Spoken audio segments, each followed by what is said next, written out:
బీపీని తగ్గించడానికి యాలకుల పొడి అద్భుతంగా ఉపయోగపడుతుందట. యాలకుల పొడిలో ఉండే సినోలే మరియు టర్పినాల్ అనే కెమికల్ కాంపౌండ్స్ ఇవన్నీ రక్తనాళాలని వ్యాకోచింప చేయడానికి బాగా ఉపయోగపడతాయి.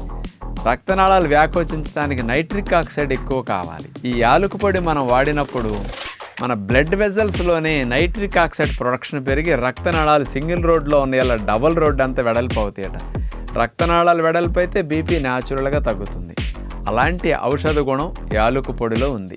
రోజుకి 3 గ్రాముల యాలకుల పొడి వాడితే బీపీ 20-30 పాయింట్లు తగ్గుతున్నది అనేది సైంటిఫిక్గా రుజువైన వాస్తవం. అందుకని ఉదయం ఒక 3 యాలకుల్ని, సాయంకాలం ఒక 3 యాలకుల్ని, లోపల తొక్కలు కాకుండా గింజలు అలా వాడుకోగలిగితే ఇందులో వెళ్ళిన ఔషధ గుణం బీపీని న్యాచురల్గా తగ్గించడానికి, రక్తనాళాలను వ్యాకోచింప చేయడానికి చక్కగా ఉపయోగపడుతుందట. కాబట్టి మన పెద్దలు ఔషధ గుణాలు యాలకులు ఇలాంటివి ఉన్నాయని కాస్త స్వీట్స్ కానీ ఇతర పదార్థాల వంటల్లో కానీ యాలకులు అట్లా ఉపయోగించడం చేశారు. అలాంటి యాలకుల్ని మనం కాస్త తాలింపులో వేసేస్తున్నాం. బిర్యానీలు ఇట్లా వండేటప్పుడు, పలావులు వండేటప్పుడు నూనె మరిగినప్పుడు వేసిన తాలింపులో యాలకుల్లో ఉండే ఔషధ గుణాలు మొత్తం నశిస్తాయి. అలా వాడొద్దు.